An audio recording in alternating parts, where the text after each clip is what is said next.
Okay, let's unpack this. There's this scientific breakthrough making waves, hinting at a completely new way we might think about, maybe even tackle, aging itself. We're talking about genetically engineered human cells, cells with this, frankly, astonishing potential to roll back some key aging markers. Hmm. And not just in a lab dish, but in primates. So our mission for this deep dive is really to explore the fascinating scientific specifics behind this publication.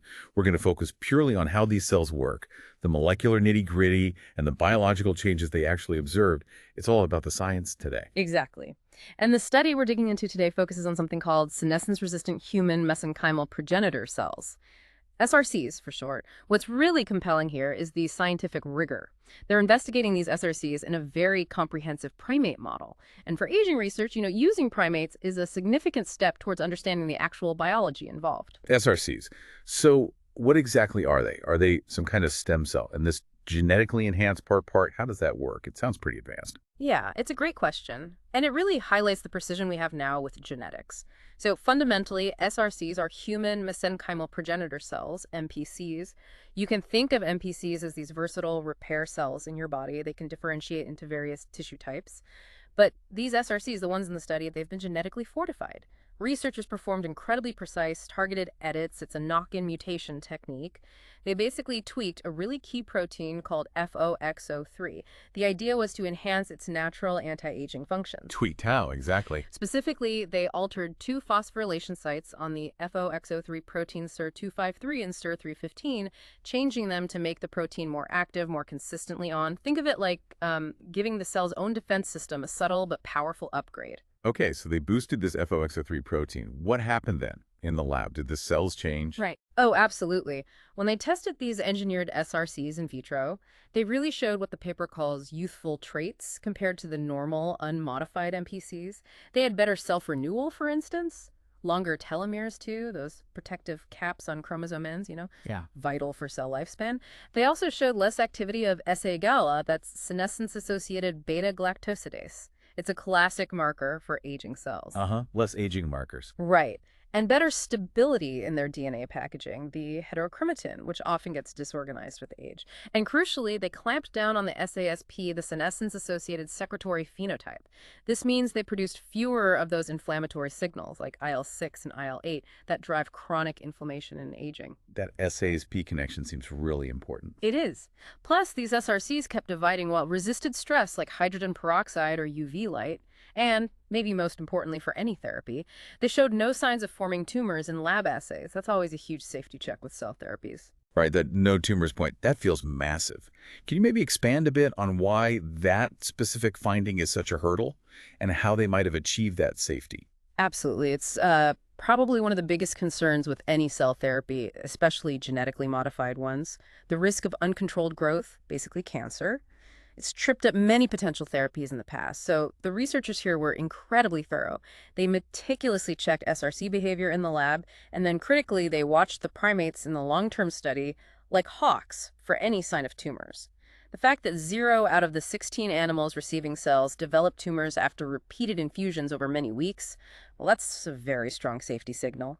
It suggests this specific genetic tweak to FOXO3 boosted the anti-aging stuff without messing up the cell's normal growth controls, a very precise intervention. Okay, that's reassuring. So they had these engineered cells, they seemed safe in the lab and initially. Then they moved to the ultimate test, Yeah. aged primates. What did that actual study look like? It was a pretty comprehensive setup. The study ran for 44 weeks. That's quite a long time for primate research, giving them a good window to see effects. The model was aged cynomolgus monkeys, 19 to 23 years old, which, translates roughly to humans in their late 50s to late 60s. So properly aged animals. Exactly. And they had three main groups. A control group getting just saline solution, a group getting the standard wild-type MPCs, the unengineered ones, and then the key group getting these senescence-resistant SRCs. They administered the cells intravenously every 2 weeks using a standard clinical dose, so systemic exposure over time. And safety held up in the animals, Yeah, too. it did. Rigorous monitoring showed minimal side effects, no fevers, no major immune system shifts, no blood sugar issues, no significant weight loss. And, as we said, crucially, no tumors detected in any of the cell recipients. That's a really vital piece of data moving forward. Okay, so the stage is set. Safe, engineered cells going into aged primates. Now for the big question. What did the SRCs actually do? Did the lab benefits translate into real anti-aging effects in the monkeys? Yes, they absolutely did. The results were, frankly, quite remarkable and widespread. Overall, the SRC treatment led to this systemic reduction in aging indicators. Less cellular senescence, less chronic inflammation, less tissue degeneration across the board. Systemic, so not just in one place. No, really across multiple systems. Let's maybe highlight some key areas. Take the brain and cognitive function. The monkeys treated with SRCs showed better memory retention. They used a standard test, the Wisconsin General Test Apparatus. MRI scans actually showed preserved, even increased, cortical thickness and volume in areas like the frontal and parietal lobes. Wow, actual structural improvements. Yes, and better functional connectivity in the hippocampus, which is critical for memory. And another fascinating finding, they saw improvements in the myelin sheath, the insulation around nerves. It usually thins with age, but here it seemed healthier. Suggests better nerve communication. So yeah, signs of clearer thinking and a more youthful brain structure. That's genuinely incredible. A Yeah. kind of deep cellular refresh for the brain.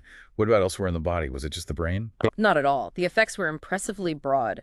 For example, in bone health, they observed less age-related periodontal bone loss and less degradation in the structure of trabecular bone, which could suggest some protection against osteoporosis-like changes. Okay, bones too. What about, say, the blood?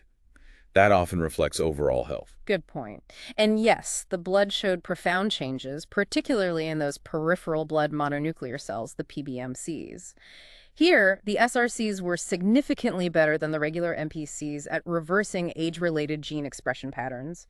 Essentially, older cells started to behave more like younger cells at the genetic level. Genes linked to senescence, inflammation, cell death, downregulated. Genes for DNA repair, autophagy, that cellular cleanup process, upregulated. So a real shift in the molecular landscape of the blood cells. Precisely. And they saw lower levels of inflammatory factors in the blood plasma too.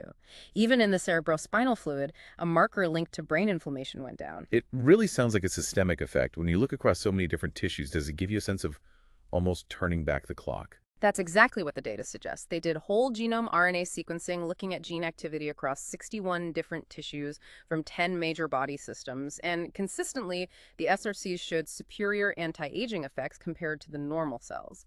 Some tissues showed really strong rejuvenation, hippocampus, frontal lobe again, but also things like the fallopian tube and parts of the colon. What it indicates is SRCs were dampening those aging pathways, inflammation, stress, cell death, while boosting regeneration pathways like Wnt signaling across this huge range of tissues. And did this show up in those biological aging clocks people talk about? Yes, significantly. These clocks measure biological age, not just chronological. Based on gene activity, the transcriptage SRCs reduced the monkey's biological age by an average of 3.34 years. And looking at DNA methylation, another major clock, they saw age reversals too, almost 5 years younger in the brain, over 4 years in skeletal muscle. So it wasn't just slowing things down. In many tissues, it looked like an active reversal of biological age. Incredible. Not just general improvements, but specific, measurable age reversal at the molecular level. Let's zoom in then. You mentioned the hippocampus and the reproductive system showed strong effects. Can we dig into those a bit more? Absolutely. Those areas really showcase the precision here. Let's start with hippocampal rejuvenation. They used single-nucleus RNA sequencing, looking at individual cells. Across the hippocampus, they found an average age reduction of about 2.5 years. But what's really striking is when you look at specific cell types. Immature inhibitory neurons, they looked over 7 years younger biologically. Immature excitatory neurons, over 6 years younger. 7 years. 6 years in specific brain cells. Exactly. Key cells for learning and memory literally turning back their biological clock. The SRCs reactivated genes crucial for neuron health, axon growth, synapse organization, and they simultaneously quieted down pro-inflammatory pathways like NF-κB that ramp up with age. Histology backed this up. Fewer senescent cells, less oxidative damage, less accumulation of amyloid beta and p-tau proteins. They even saw signs of preserving neural stem cells, which is vital for potential brain repair. Okay, the brain results are stunning. What about the reproductive system? That's an area notoriously affected by aging. Also, very strong results there. SRCs showed superior age reversal in reproductive organs, reducing the transcriptage by about 4 years overall in those tissues. This benefit was seen in both male and female systems: uterus, prostate, seminal vesicle, testis, epididymis. Immunostaining showed a rollback of aging markers, less senescence, better DNA stability, and interestingly, in male monkeys, they saw evidence for preserved germline stem cells and improved sperm production, spermatogenesis. And in the ovaries, Female reproductive aging is a major area of interest. Yes, and the findings were significant there too. Single-cell sequencing of the ovaries showed SRCs slowed ovarian aging significantly, a 4.5-year age reduction. The oocytes themselves, the eggs, showed an impressive 5-year biological age reduction with SRC treatment. Even supporting cells in the ovary, like macrophages and granulosa cells, showed age reversals averaging over 6 years. Gene expression changes linked to age-related inflammation, oxidative stress, and mitochondrial problems in the ovary were effectively reversed. It points towards restoring a more youthful ovarian environment. That is truly groundbreaking stuff. So we see these widespread specific rejuvenation effects. How are these injected cells having such a broad impact? What's the scientific explanation? Right, that's the key mechanistic question. And the evidence points strongly towards exosomes. You see, much of the therapeutic benefit of these mesenchymal progenitor cells seems to come from what they secrete, their paracrine effects. They release factors that influence surrounding cells. And exosomes are key players here. They're tiny vesicles, like little packages released by cells. These packages are stuffed with proteins, lipids, RNA basically, molecular instructions, and cargo. So the SRCs are sending out these packages. Exactly. And the exosomes derived from SRCs, the SRC exos, seem particularly potent. They found SRC exo were enriched with beneficial stuff. Antioxidants, anti-inflammatory molecules, immune modulators. They even contained higher levels of rejuvenating metabolites like spermine. Okay, so the packages have good stuff in them. Is there proof they work? Yes, there's in vivo evidence from mouse studies included in this work. When they gave just the SRC exo intravenously to aged mice, it delayed aging markers in multiple organs, like nearly 4 months delay in the liver, almost 3 months in the lung and kidney. Histology showed fewer aging signs. And they also did in vitro tests on various human cells, neurons, ovarian cells, liver cells, endothelial cells, adding SRC exo boosted vitality, cut down senescence markers, improved proliferation, stabilized the cell structure, reduced inflammation, and cleared out cellular junk. It really suggests that this paracrine signaling, mainly through exosomes, is a core mechanism driving the broad anti-aging effects of the SRCs. The cells send out these rejuvenation packages systemically. Wow. Okay, so let's try and pull this together. We have these genetically optimized human cells, SRCs. They resist aging themselves. And critically, they seem to send out these exosomes, these little packages that deliver anti-aging benefits throughout the body, resulting in these profound systemic effects, reversing biological age markers, reducing senescence, improving function observed in detail in primates. So what does this all mean for you listening to this deep dive? Well, this research offers some of the most detailed evidence we've seen for a regenerative approach actually slowing, even reversing aspects of primate aging at a cellular and molecular level. It provides a potential blueprint, really, for how targeted cellular interventions might revitalize aged tissues. It really does. This study lays down a fascinating scientific roadmap for understanding and maybe enhancing cellular resilience. And it prompts a big question, doesn't it? If we can engineer cells like this using FOXO3, what other precise molecular pathways are out there? Pathways critical for maintaining tissue youth and function that we could potentially target. Of course, we need to be clear about limitations. This is still early stage. We need more research on long-term functional outcomes. Does the improved memory last? Does it translate to complex tasks? What about long-term safety beyond 44 weeks?